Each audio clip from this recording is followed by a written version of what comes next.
ಆತ್ಮೀಯ ಬಂಧುಗಳೇ, ಶ್ರೀರಾಮಚರಿತಮಾನಸ ಲಂಕಾಕಾಂಡ ಇದರಿಂದ ಇವತ್ತು ಚೌಪಾಯಿಗಳು ಮತ್ತು ದೋಹೆಗಳನ್ನು ತಿಳ್ಕೊಳ್ಳೋಣ. ಪ್ರಭು ಪ್ರೇರಿತ ಕಪಿಭಾಲು ಸಬ ರಾಮ ರೂಪ ಉರು ರಾಖಿ ಹರ್ಷ ವಿಷಾದ ಸಹಿತ ಚಲೆ ಬಿನಯ ಬಿಬಿಧ ವಿಧಿ ಭಾಷಿ कपिपति नील रीछपति अंगद नल हनुमान सहित विभीषण अपरजे जूथप कपि बलवान कही न सकही कछु प्रेम बस भरी भरी लोचन बारी सन्मुख चितवही रामतन नयन निमेष निवारी अतिशय प्रीति देखी रघुराई लीन है सकल विमान चढ़ाई मन महु विप्र चरण सिरुनायो उत्तर दिसिहि विमान चलायो चलत विमान कोलाहल होई जय रघुबीर कहि सब कोई सिंहासन अति उच्च मनोहर श्री समेत प्रभु बैठे तापर राजत रामु सहित भामिनी मेरु श्रृंग जनु घन दामिनी रुचिर विमान चलेवु अति आतुर कीन ही सुमन वृष्टि हर्षे सुर परम सुखद चली त्रिविध बयारी सागर सर सरी निर्मल बारी सगुन होही सुंदर चहुपासा मन प्रसन्न निर्मल नभ आसा कह रघुबीर देखु रन सीता लक्ष्मण इहा हत्यो इंद्रजीता हनुमान अंगद के मारे रन मही परे निसाचर भारे कुंभकर्ण रावण द्वौ भाई इहा हते ಸರ ಮುನಿ ದುಃಖದಾಯಿ. ಇವು ಚೌಪಾಯಿಗಳು ಮತ್ತು ದೋಹೆಗಳು. ಈಗ ಇದರ ಅರ್ಥವನ್ನು ತಿಳ್ಕೊಳ್ಳೋದಕ್ಕೆ ಪ್ರಯತ್ನ ಮಾಡೋಣ. ತುಳಸಿದಾಸರು ಹೇಳುತ್ತಾರೆ, ರಾಮ ಹೇಳ್ತಾನೆ, ನಿಮ್ಮ ಬಲ ಬೆಂಬಲದಿಂದಾನೇ ನಾನು ರಾವಣನನ್ನು ಕೊಲ್ಲೋದಕ್ಕಾಯ್ತು, ಆಮೇಲೆ ವಿಭೀಷಣನಿಗೆ ಪಟ್ಟಾಭಿಷೇಕವನ್ನು ಕೂಡ ಮಾಡಿದೆ ಅಂತ ಹೇಳಿದ ತಕ್ಷಣ ಇವರಿಗೆಲ್ಲ ಒಂಥರ ನಾಚಿಕೆ ಆಗ್ಬಿಡುತ್ತೆ. ನೀವು ನಮ್ಮನ್ನ ದೀನರು ಅಂತ ತಿಳ್ಕೊಂಡು ನೀವು ಕೃತಾರ್ಥರನ್ನಾಗಿ ಮಾಡಿದಿರಾ, ಸೊಳ್ಳೆ ಎಲ್ಲಾದರೂ ಗರುಡನಿಗೆ ಸಹಾಯ ಮಾಡೋದಕ್ಕಾಗತ್ತಾ ಅಂತಂದ್ಬಿಟ್ಟೆಲ್ಲ ಹೇಳಿ ಅವ್ರಿಗೆ ಇಷ್ಟನೇ ಇಲ್ಲ ಅಲ್ಲಿಂದ ಹೋಗೋಕ್ಕೆ. ರಾಮ ಈಗ ಹೋಗಿ ಅಂತ ಹೇಳ್ಬಿಟ್ನಲ್ಲ, ಅದರಿಂದ ಏನು ಮಾಡೋದು ಅಂತ ಗೊತ್ತಾಗ್ತಾ ಇಲ್ಲ, ಹೋಗಕ್ಕೆ ಮನಸ್ಸಿಲ್ಲ ಅವ್ರಿಗೆ.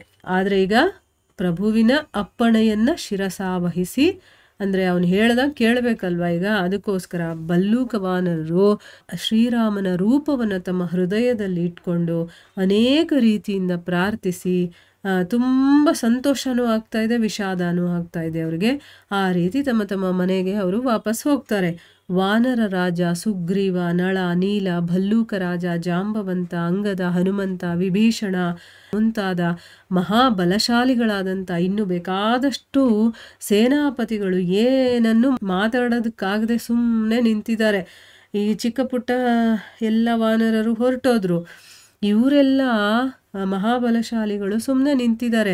ಪ್ರೇಮ ಪರವಶರಾಗಿ ಅವರ ಕಣ್ಣುಗಳಲ್ಲೆಲ್ಲ ನೀರು ತುಂಬಿಕೊಂಡು ರೆಪ್ಪೆನೂ ಮಿಟುಕಿಸ್ದೇ ಇರೋ ಹಾಗೆ ಶ್ರೀರಾಮನನ್ನ ಒಂದೇ ತದೇಕ ದೃಷ್ಟಿ ಅಂತ ಹೇಳ್ತೀವಲ್ವ, ಆ ರೀತಿ ಅವನನ್ನೇ ಕಣ್ಮಿಟುಕಿಸ್ದೆ ನೋಡ್ತಾ ಇದ್ದಾರೆ. ಅವ್ರನ್ನೆಲ್ಲ ಕಳಿಸ್ಬಿಟ್ಟ, ಈಗ ನಮಗೇನು ಮಾಡ್ತಾನೋ ಅಂತ ಗೊತ್ತಿಲ್ಲ, ನಮ್ಮನ್ನು ಕಳಿಸ್ಬಿಡ್ತಾನೋ ಏನೋ ಅಂತ ಆ ರೀತಿ ನೋಡ್ತಾ ಇದ್ದಾರೆ. ಶ್ರೀ ರಘುನಾಥ ಅವರೆಲ್ಲರ ಪ್ರೇಮಾತಿಶಯವನ್ನು ನೋಡಿ, ಅಂದರೆ ಅವರು ತುಂಬಾ ಪ್ರೀತಿ ತೋರಿಸ್ತಾ ಇರೋದನ್ನು ನೋಡಿ, ಅವರಲ್ಲಿ ಏನು ಪ್ರೀತಿ ಹುಕ್ಕಿ ಹರಿತಾ ಇದೆ, ಅವ್ರ ಒಳಗಡೆ ಏನು ನಡೀತಾ ಇದೆ ಅನ್ನೋದು ಅವ್ನಿಗೆ ಗೊತ್ತಾಗ್ತಾ ಇದೆಯಲ್ಲ, ಅದಕ್ಕೋಸ್ಕರ ಅವರೆಲ್ಲರನ್ನೂ ಕೂಡ ವಿಮಾನದಲ್ಲಿ ಹತ್ತಿಸ್ಕೊಳ್ತಾನೆ. ನೀವೆಲ್ಲ ಹತ್ತಿ ಅಂದಿದ ತಕ್ಷಣ ಅವ್ರಿಗೆಲ್ಲ ಎಷ್ಟು ಖುಷಿಯಾಗಿರ್ಬೇಕಲ್ವ. ಸೀತಾ ಲಕ್ಷ್ಮಣರ ಜೊತೆ ತಾನೂ ಕೂಡ ಆ ಪುಷ್ಪಕ ವಿಮಾನದಲ್ಲಿ ಆಸೀನನಾಗ್ತಾನೆ. ಆಮೇಲೆ ಮನಸ್ಸಲ್ಲೇ ವಿಪ್ರ ಚರಣಗಳನ್ನು ನೆನೆದು ನೋಡಿ. ಇಲ್ಲಿ ರಾಮ ಸ್ವಯಂ ಭಗವಂತ ಆದರೂ ಕೂಡ ಬ್ರಾಹ್ಮಣರ ಚರಣಗಳನ್ನು ನಮಸ್ಕಾರ ಮಾಡ್ಕೊಳ್ತಾನೆ. ಉತ್ತರ ದಿಕ್ಕಿಗೆ ಹೋಗೋದಕ್ಕೆ ವಿಮಾನಕ್ಕೆ ಆಜ್ಞಾಪನೆಯನ್ನು ಕೊಡ್ತಾನೆ. ಈಗ ಉತ್ತರ ದಿಕ್ಕಿಗೆ ಹೋಗಲಿ ಅಂತನ್ಬಿಟ್ಟು ಅವನು ಆಜ್ಞೆಯನ್ನು ಕೊಡ್ತಾನೆ. ವಿಮಾನ ಹೊರಟಾಗ ತುಂಬಾನೇ ಗದ್ದಲ ಆಗುತ್ತೆ. ಎಲ್ಲರೂ ಏನು ಮಾಡ್ತಾರೆ, ಸುಮ್ಮನೆ ಇರ್ತಾರ? ಶ್ರೀ ರಘುವೀರನಿಗೆ ಜಯವಾಗಲಿ ಅಂತನ್ಬಿಟ್ಟು ಅವರು ಹೇಳೋದಕ್ಕೆ ಶುರು ಮಾಡ್ತಾರೆ. ವಿಮಾನದಲ್ಲಿ ಒಂದು ಎತ್ತರವಾದಂಥ ಮನೋಹರವಾದಂತಹ ಸಿಂಹಾಸನದ ಮೇಲೆ ಸೀತಾದೇವಿಯ ಜೊತೆ ಶ್ರೀರಾಮಚಂದ್ರ ವಿರಾಜಮಾನನಾಗಿದ್ದ. ಪತ್ನಿ ಸಮೇತನಾದಂತಹ ಶ್ರೀರಾಮ ಸುಮೇರು ಪರ್ವತದ ಮೇಲೆ ವಿದ್ಯುಲ್ಲತೆಯಿಂದ ಕೂಡಿರುವಂತಹ ಶ್ಯಾಮ ಮೇಘದ ಹಾಗೆ ಶೋಭಿಸ್ತಾ ಇದ್ದ. ಅಂದರೆ ಆ ಪುಷ್ಪಕ ವಿಮಾನದಲ್ಲಿ ಸೀತಾರಾಮರು ಹೇಗೆ ಕಾಣಿಸ್ತಾ ಇದ್ರು ಅನ್ನೋದನ್ನ ಇಲ್ಲಿ ಹೇಳ್ತಾ ಇದ್ದ. ಅದರಲ್ಲೂ ರಾಮ ಹೇಗೆ ಕಾಣಿಸ್ತಾ ಇದ್ದ, ಸುಮೇರು ಪರ್ವತದ ಮೇಲೆ ವಿದ್ಯುಲ್ಲತೆಗಳಿಂದ ಕೂಡಿರುವಂತಹ ಶ್ಯಾಮ ಮೇಘ ಹೇಗೆ ಕಾಣಿಸುತ್ತೋ ಆ ರೀತಿ ಶ್ರೀರಾಮ ಕಾಣಿಸ್ತಾ ಇದ್ದ. ಆ ಪುಷ್ಪಕ ವಿಮಾನ ಅತಿ ವೇಗವಾಗಿ ಚಲಿಸ್ತಾ ಇತ್ತು. ಮತ್ತು ದೇವತೆಗಳೆಲ್ಲ ತುಂಬ ಸಂತೋಷ ಪಟ್ಕೊಂಡು ಪುಷ್ಪವೃಷ್ಟಿಯನ್ನು ಸುರಿಸ್ತಾರೆ.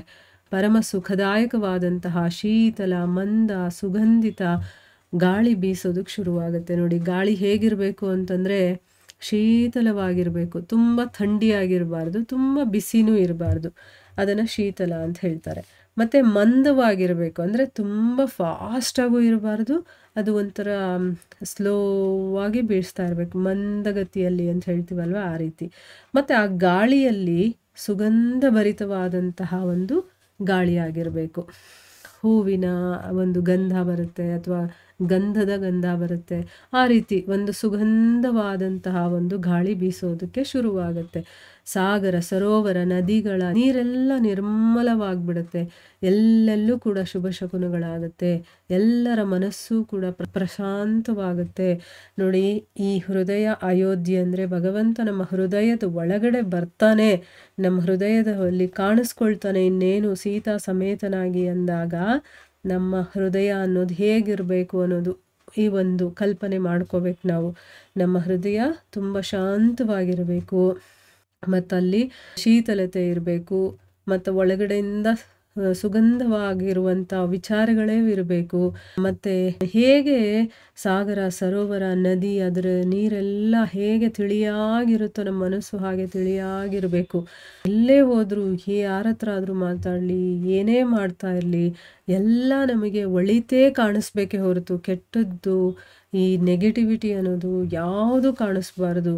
ಆ ರೀತಿ ಎಲ್ಲರ ಮನಸ್ಸು ಪ್ರಸನ್ನವಾಯಿತು ಅಂತ ಹೇಳ್ತಾ ಇದ್ದಾರೆ. ನೋಡಿ, ನಮ್ಮ ಮನಸ್ಸು ಹಾಗಿರಬೇಕು, ಆಯಿತಾ. ಆ ಸ್ಥಿತಿಗೆ ಬಂದ್ವಿ ಅಂದರೆ ಭಗವಂತ ನಮ್ಮಲ್ಲಿ ಉದಯವಾಗ್ತಾನೆ ಅಂತಲೇ ಅರ್ಥ. ಆಕಾಶ ದಿಕ್ಕುಗಳು ತಿಳಿಯಾಗಿ ಸ್ವಚ್ಛವಾಗುತ್ತೆ. ಈ ರೀತಿಯ ಒಂದು ವಾತಾವರಣ ಎಲ್ಲ ಚೇಂಜ್ ಆಯಿತು. ಅದೇ ಯಾರಾದರೂ ಕೆಟ್ಟ ಜೀವಿಗಳು ಬಂದಾಗ ಇದರ ವಿಪರೀತವಾಗಿ ನಮಗೆ ಕಾಣಿಸುತ್ತೆ, ಆಯಿತಾ. ಆಕಾಶದಲ್ಲಿ ಏನೇನೋ ವಿಚಿತ್ರವಾಗುತ್ತೆ, ಗಾಳಿ ಜೋರಾಗಿ ಬೀಸೋದು, ನದಿ ಸರೋವರ ಇದರಲ್ಲೆಲ್ಲ ಅಲ್ಲೋಲ ಕಲ್ಲೋಲವಾಗುತ್ತೆ. ಅಂದರೆ ಅಲೆಗಳು ತುಂಬ ದೊಡ್ಡದಾಗಿ ಎದ್ದು ಒಂಥರ ನೀರೇ ಹೊಡ್ಕೊಂಡು ಹೊಟ್ಟೋಗುತ್ತೇನೋ ಎಲ್ಲವನ್ನ ಅನ್ನೋ ರೀತಿ.